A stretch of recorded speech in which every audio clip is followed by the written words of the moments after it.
Zoe Davis didn't look like someone who spoke 6 languages. That's what people thought when they saw her, pushing a cleaning cart through the marble-floored lobby of the Grand Dominion Hotel in Midtown Manhattan, dressed in a faded gray uniform with a name tag too scratched to read. But on that particular Thursday morning, as the gold-trimmed revolving doors spun guests in and out of the lobby, a moment was quietly building that would change everything. Zoe was 29, a quiet woman with tired eyes and steady hands. She worked the early shift, cleaning the lobby floors before the lunch crowd trampled them again.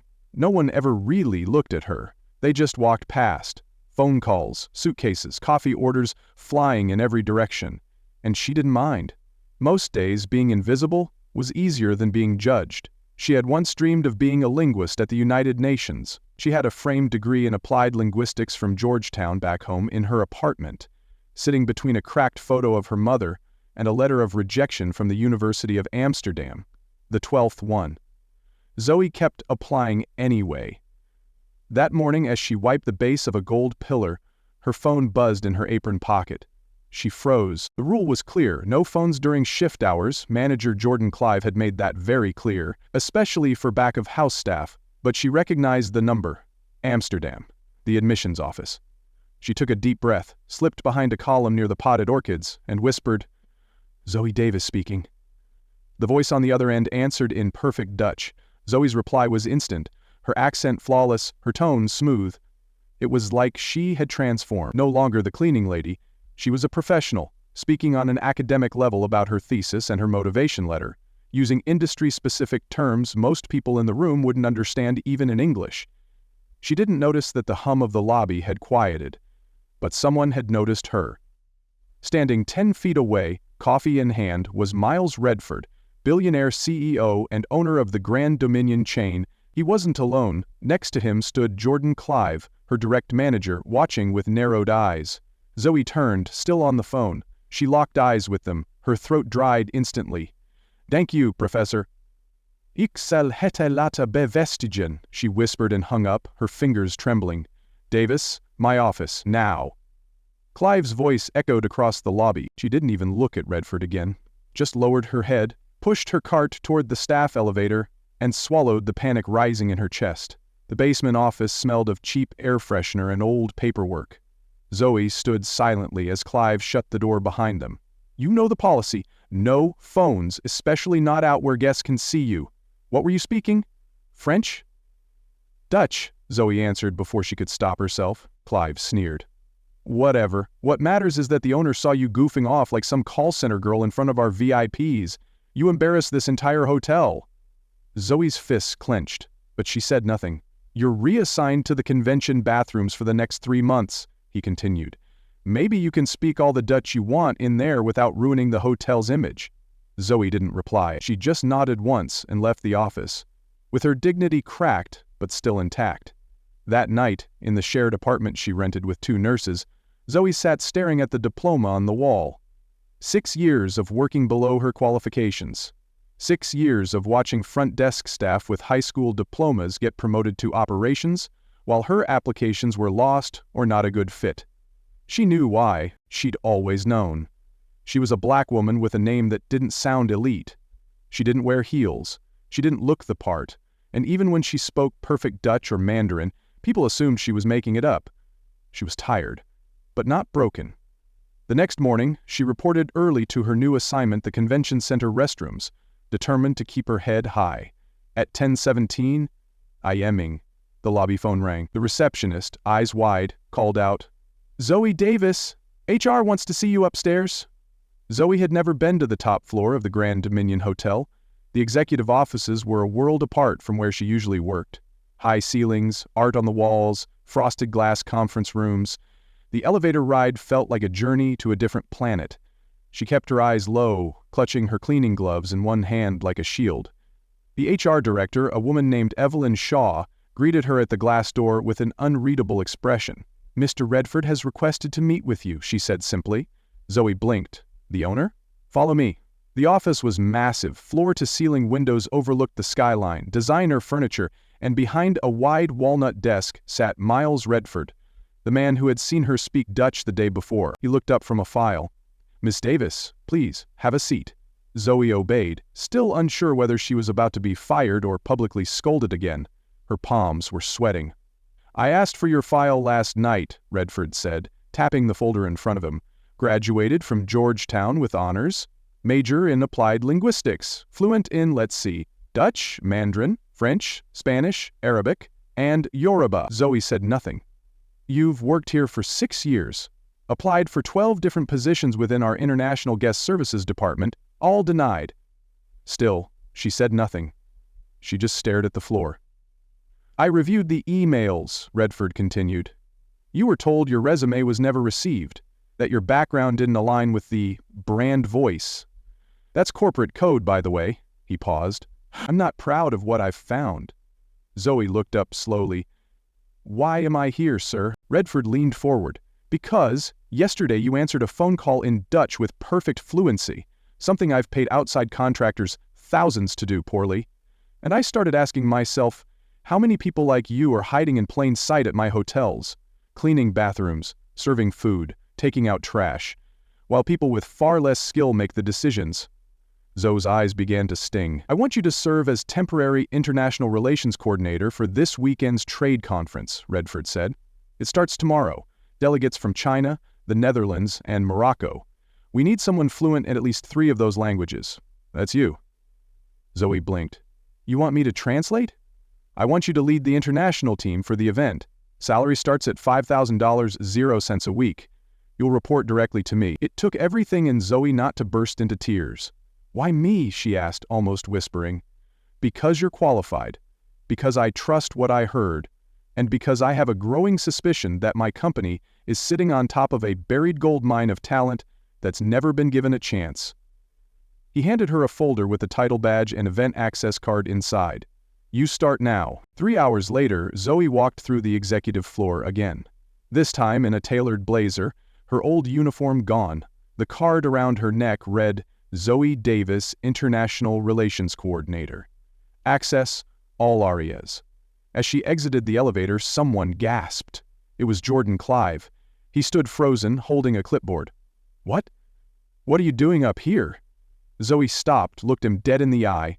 "I work here now," she said calmly, "by direct assignment from Mr. Redford."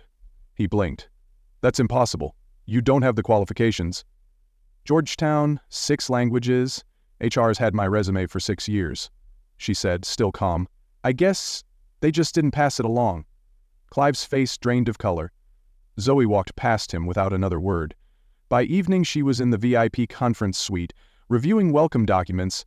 That's when she noticed something strange. The Mandarin translation of the partnership letter had glaring errors. Offensive ones. A line meant to say mutual trust was mistranslated as obligated submission. Cultural suicide in international business. She pulled out a red pen and began correcting. Line by line. Character. Behind her someone cleared their throat. "Redford." "You caught it?" he asked. Zoe turned. "Yes, these documents could start a diplomatic disaster. I was told we hired one of the best translation firms." "You didn't. You hired someone who knows basic Mandarin but doesn't understand context. Or culture." She handed him the corrected pages. Redford's face darkened. "This could have cost us millions." Zoe nodded. "And it's happened before. I've seen similar errors in past events." She didn't add that she had emailed Clive about those mistakes before, and had been ignored every time. Redford looked down at the documents, then back at Zoe. "I want you overseeing every translated piece of material from now on, and I want a report on all prior contracts." Zoe nodded. "I already started compiling it." By the second day of the International Trade Conference, Zoe Davis had become the quiet force holding everything together. She moved between Mandarin and Dutch with effortless grace, bridging cultural gaps that no translator could have managed. Delegates who had been wary now nodded in respect. Executives who once ignored her in the elevator were now offering their business cards. But underneath the calm professionalism, Zoe was building something far bigger. That morning she met with Nina Ellison, a new recruitment analyst in the HR department. Nina had been hired just 3 months earlier and had already noticed something troubling. "I read your file the week I joined," Nina said quietly, as they stood by the coffee machine in the executive break room. "I couldn't believe someone with your qualifications was in housekeeping." Zoe smiled faintly. I couldn't either, for 6 years. I tried asking Clive why your applications were rejected. He shut me down immediately, Nina said. But now that Redford's watching, I think it's time we stop whispering. That afternoon they sat in a closed office with Zoe's documentation. Every rejected application, every ignored warning about mistranslations. They compared it with vendor contracts for the translation services, and there it was. Whitmore Global Translations, a company owned by the niece of Daniel Whitmore, the director of operations. Inflated invoices, critical errors, no verified credentials. Zoe placed her phone on the table. I recorded every conversation with Clive since yesterday. Every lie, every threat. Nina stared at her. You were planning this? Zoe nodded. I didn't know how big it was, but I knew something was wrong. That evening, during a conference break, Redford called Zoe to his office. What's going on? He asked, sensing the storm beneath her calm. She laid the documents on the desk. Whitmore has been assigning translation contracts to his niece for years. Her company charges 3 times market rate. None of her credentials check out, and I found proof that qualified candidates, mostly Black and Latino, were systematically denied promotions or internal transfers. Redford's jaw tightened. Are you absolutely sure? I have everything documented, and Nina from HR just pulled 5 years of hiring data. The pattern is undeniable. As they reviewed the files, Nina burst in, breathless. Mr. Redford, sorry to interrupt, but I found something else, she said, handing him a manila folder. A list of all internal applicants blocked by Clive and Whitmore. Over 80% were people of color. Most had college degrees. Redford sat back slowly, his expression unreadable. We've always wondered why our retention numbers were terrible on the East Coast. Why our international satisfaction scores were dropping. We blamed the economy, the market, competitors. He closed the folder. It was us.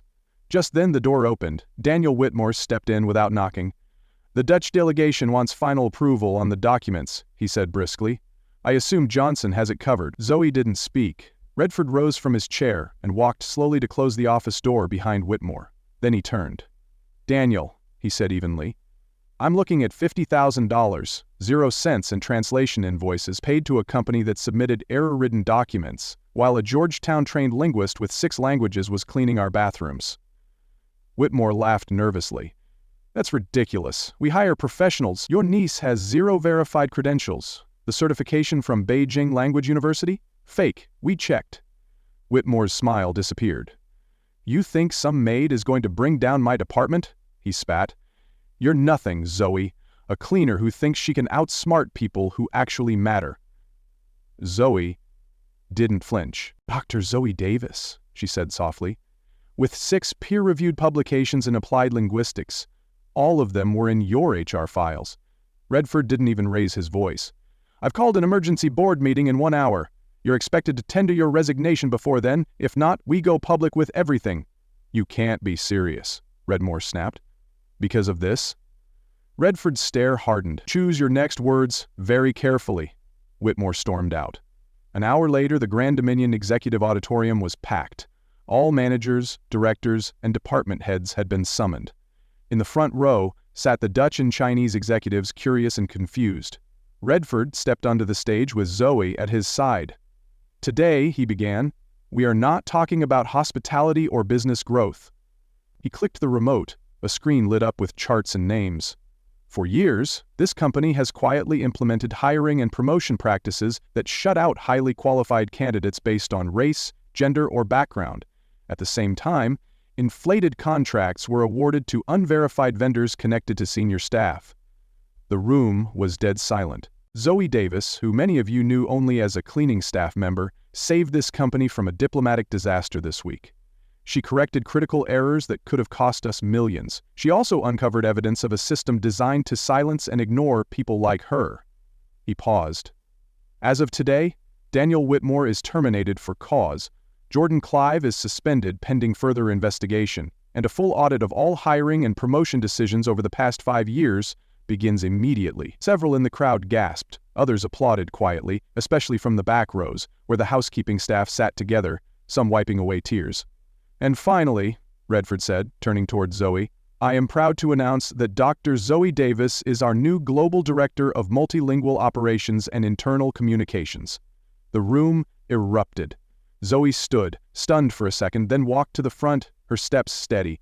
As she took the microphone, she looked out at faces that once passed her without a glance. Now they were listening.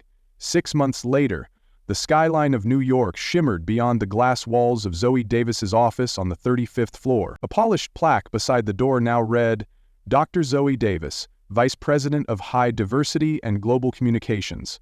And beneath it, in small, elegant print, "We rise together." Everything had changed, not just for Zoe, but for hundreds across the Grand Dominion hotel network. It began with one simple phone call in Dutch, and now it had become a movement. On this particular morning, Zoe stood in the executive conference room, preparing to present the final report of her most ambitious initiative, the Invisible Talents Program. Across the table sat Miles Redford, members of the board, and dozens of regional managers connected via video conference. Some of them still looked skeptical, but most were listening, really listening, in a way no one had when Zoe used to scrub their lobby floors. She took a breath and began. "In 6 months, we've identified 147 employees across 12 hotel properties whose skill sets were severely underutilized," she said, clicking the presentation remote.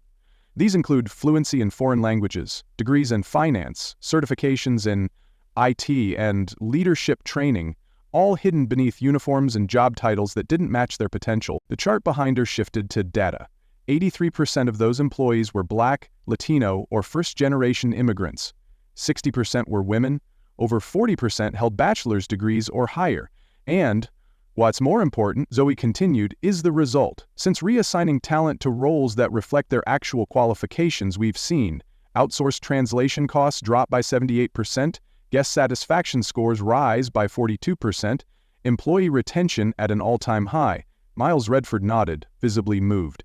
This had been her one condition when accepting the executive position: fix the system, not just her own story. "And that's only the beginning," Zoe said. "The next phase includes an internal mentorship program where every promoted talent is paired with someone still overlooked. We're not just building a ladder, we're teaching people how to climb it together." She paused. Across the room, eyes glistened. "This isn't charity," she said finally. "This is strategy. Because dignity and profit are not enemies, they are partners." Far from the boardroom, in a small budget hotel in Fresno, California, Jordan Clive watched the live stream, alone from the laundry room. After the investigation, he had escaped termination by accepting a demotion and a mandatory DEI education program. Now, every time he folded a towel, he remembered how he once laughed at resumes he never read, at talent he never saw, at Zoe Davis. And now, she was changing an industry. In Arizona, Daniel Whitmore wasn't so lucky. After the press release, no luxury hotel would touch him. The industry knew his name, not for brilliance, but for corrupt. Rumor had it he was working night shifts at a roadside motel off the I-17, managing a skeleton crew and wondering how a cleaning lady had dismantled his empire. His niece Ashley had returned the misused funds, publicly apologized, and was now enrolled in a university program studying Mandarin, using a scholarship created by a new foundation called the Coleman Fund for Inclusive Language Access, founded by Redford, inspired by Zoe. That afternoon, back in New York, Zoe received an envelope on her desk.